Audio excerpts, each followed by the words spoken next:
Welcome dear students, आप सभी का स्वागत है हमारे यूट्यूब चैनल पे। हमारे पास है क्लास 8 का एनसीईआरटी का ये मैथ है, एक्सरसाइज 11.2 क्वेश्चन नंबर 3 है। क्वेश्चन इसका थोड़ा सा बड़ा है, एक्चुअली इसको थोड़ा सा हम बड़ा कर देते हैं, उसके बाद पढ़ते हैं। Rahman is making a wheel using स्पॉक्स। Rahman एक इस तरह से चक्र बना रहा है जिसमें ये स्पॉक्स लगाता है। He wants to fix equal spokes in such way that the angle between any pair of consecutive spokes are equal. वो स्पॉक्स को इस तरह से लगाना चाहता है कि इसके बीच जो एंगल बनेगा वो सभी इक्वल हो, मतलब यहाँ से यहाँ जो एंगल बनेगा और यहाँ से यहाँ जो एंगल बनेगा वो इक्वल होना चाहिए। अगर यहाँ 50 है तो यहाँ 50, यहाँ 50, यहाँ 50, सभी के पेयर जो एंगल बनेगा सभी पेयर में तो वो इक्वल होना चाहिए। इस तरह से वह बनाना चाहता है। Help him by completing the following table. तो उसकी मदद कीजिए इस टेबल को कंप्लीट करने में। ये जो दिया हुआ है, देखिए ये जो टेबल दिया हुआ है, नंबर ऑफ स्पॉक्स, अगर स्पॉक्स 4 है तो वहाँ पे 90 डिग्री का एंगल बनेगा, 6 है तो 60 डिग्री का एंगल बनेगा, 8 है तो फिर कितना बनेगा, 10 है फिर कितना बनेगा, 12 है तो कितना बनेगा। ब्लैंक्स है तो इसको फिल करना है। यहाँ पे इसको हम थोड़ा छोटा कर देते हैं। अब यहाँ पे सॉल्व करते हैं इसको। क्वेश्चन नंबर 3 और ये हो गया इसका सॉल्यूशन। सबसे पहले हम लिखेंगे we find that the number of spokes increase. हम देखते हैं कि नंबर ऑफ स्पॉक्स जैसे जैसे बढ़ रहा है, then the number of angle between a pair decreases. उसी तरह से जैसे ये बढ़ रहा है, एंगल्स की संख्या, स्पॉक्स की संख्या बढ़ रहा है, एंगल्स जो है वो उसके बीच के एंगल, एक पेयर का एंगल जो है वो डिक्रीज होते जा रहा है, कम होते जा रहा है। Therefore, this is a case of inverse proportion। इसका मतलब है कि ये इन्वर्स प्रोपोर्शन का ये क्वेश्चन है। अब हम इसको सॉल्व करेंगे तो यहाँ से सॉल्व करना स्टार्ट होगा। देखिए यहाँ पे सबसे पहले हमें इसमें ये मान लेना होगा पहले x, इस तरह से x1, ठीक है, ये x1 हो गया तो ये y1 हो गया। इसको हम कुछ नहीं मानेंगे, इसमें हमें कुछ निकालना नहीं है, एक हम लेट कर लिए। अब यहाँ पे हो जाएगा x2, 8 जो है वो x2 हो गया और यहाँ पे हो गया y2, यहाँ पे x3 हो गया, यहाँ पे y3, x4 और यहाँ पे y4। बस इसको हमें फिल करना है। अब यहाँ पे सॉल्व करेंगे। सो वी कैन राइट, इस तरह से हम लिख लेंगे। So we can write x1 y1 equal to x2 y2। उसके बाद और जो वैल्यू दिया हुआ है उसको दे देंगे। x1 4 y1 90, 4 multiply 90 degree equal to x2 में 8 दिया हुआ है, 8 मल्टीप्लाई y2 जो हमें निकालना है y2, और 4 मल्टीप्लाई 90 डिग्री, और ये इधर 8 जो है इसके साथ आके डिवाइड हो जाएगा, इसका वैल्यू निकल जाएगा y2 का। तो इसको काटेंगे, ये 4 2 जा 8, 2 बार में कटिए, यहाँ पे 1 रखेंगे और 2 से 90 को काटेंगे तो ये कितने बार में कट जाएगा, ये कट जाएगा 2 45 बार में कटता, 45 2 जा कट गया। तो यहाँ पे आ गया y2 equal to 45 degree, 45 degree. यहाँ पे फर्स्ट में फिल हो जाएगा y2 में। अब यहाँ पे हम नेक्स्ट को निकालेंगे। देखिए यहाँ पे मैंने पिछले वाले को इरेज कर दिया है और कुछ इसमें चेंज किया। देखिए यहाँ सो जहाँ पे लिखा हुआ था, सो फर्स्ट में हम लिखेंगे, उसके बाद जो चीज़ें निकालने के रहेगा उसके बाद एंड लिखते जाएंगे। यहाँ पे एंड कर देंगे। And we can write x1 y1 equal to x3 y3, इसको हम निकाल चुके हैं। तो अब हम इसको निकाल रहे हैं x3 y3, और सब कुछ वैसा ही रहेगा, वैसे ही लिखना है और ये सेम हमेशा रहेगा। उसके बाद x3 में दिया हुआ है 10, तो यहाँ पे हम लिखेंगे 10 मल्टीप्लाई y3 निकालना है, इसके साथ y3,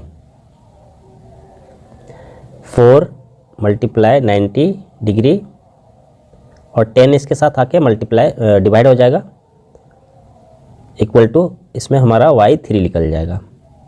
तो इसको हम काट देते हैं, इसमें से एक जीरो और एक जीरो कट गया और कुछ कटने वाला नहीं है, 9 4 जा 36, तो ये इसका आंसर जो है 36 डिग्री आ जाएगा। ये हो गया कंप्लीट। अब इसको हम इरेज कर देते हैं, आप लोग नोट डाउन करते जाएंगे। नेक्स्ट इसको निकालेंगे हम, नेक्स्ट में हम इसी तरह से लिख लेंगे, एंड ही रहेगा यहाँ पे और x4 y4 और फिर सब कुछ यही रहेगा। x4 में 12 दिया हुआ है तो यहाँ पे हम 12 लिख लेंगे मल्टीप्लाई y4 और यहाँ पे 4 multiply 90 degree by 12 equal to y4 का वैल्यू इसमें निकल जाएगा y4। यहाँ पे कैसे कटेगा, 4 1 जा 4 हो गया और 4 3 जा 12 हो गया। उसके बाद 3 से ये कट जाएगा,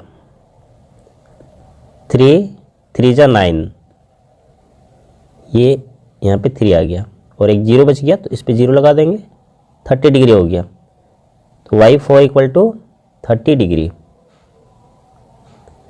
इस तरह से ये टेबल कंप्लीट हो गया। इसमें कुछ क्वेश्चन भी दिया हुआ है, देखिए यहाँ पे एक क्वेश्चन जो है मैंने यहाँ पे लगा दिया है।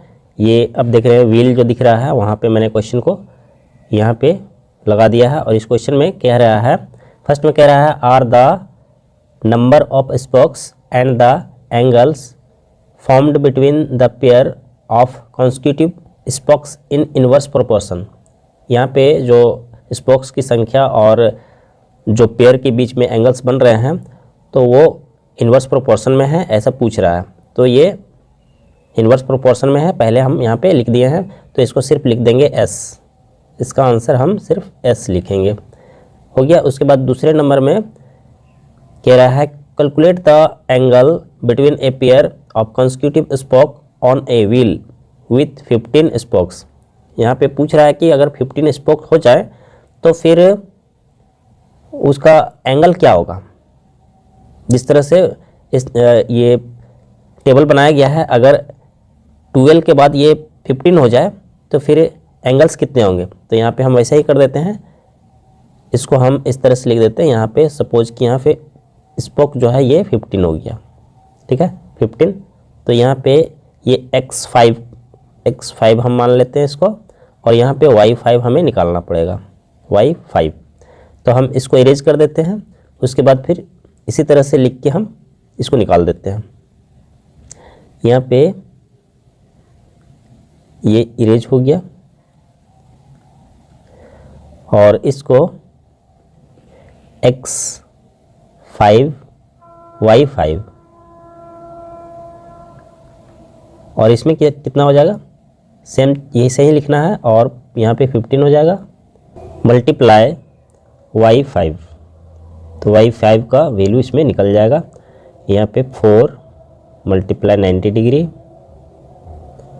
और ये 15 इसके साथ आके डिवाइड हो जाएगा इक्वल टू y5। ये कैसे कटेगा, 15 का टेबल में 90 आता है, 15 1 जा 15 हो गया और 19 6 बार में आता है, 15 6 जा 90। तो यहाँ पे ये मल्टीप्लाई हो जाएगा, 6 4 जा 24, इसका मतलब है 24 डिग्री। ये इसका आंसर हो गया।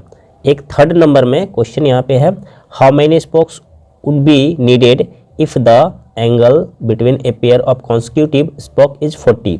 अब यहाँ पे कह रहा है कि नीचे में 40 डिग्री है, तो स्पोक की संख्या क्या होगा। चलिए हम इसको इरेज कर लेते हैं। देखिए ये जो हम लिखे थे इसको इरेज कर देते हैं, ठीक है। और यहाँ पे लिख देते हैं, यहाँ पे लिख देते हैं स्पोक्स की संख्या पता नहीं है, तो यहाँ पे y5 हो गया था, x6 यहाँ पे लिखेंगे ऊपर में x6 जो कि हमें पता नहीं है, और यहाँ पे 40 डिग्री है, 40 डिग्री। ठीक है, तो फिर हम इसी तरह से इसको लेंगे और इसको इरेज कर लेते हैं। नेक्स्ट जो है थर्ड नंबर वाला, वो हम इसको सॉल्व करते हैं। इसमें फॉर्मूले को हम पूरा कर लेंगे।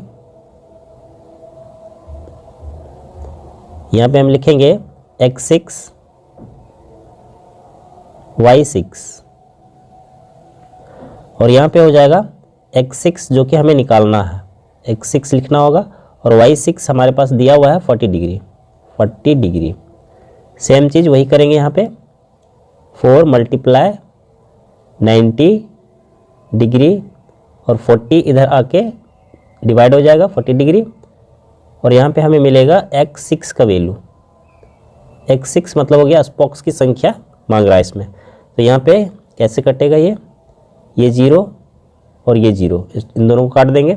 उसके बाद 4 1 जा 4, कट जाएगा ये 1 1। तो यहाँ पे आया क्या, इसका वैल्यू आ गया 9। तो 9 जो है वो डिग्री नहीं है, ये स्पॉक है, ये स्पॉक्स लिखेंगे, 9 स्पॉक्स, ये आंसर हो जाएगा। इस तरह से सभी का वैल्यू हम निकाल लेंगे। कंप्लीट हो गया क्वेश्चन नंबर 3। नेक्स्ट क्वेश्चन को सॉल्व करने के लिए हम लोग नेक्स्ट वीडियो पे चलेंगे।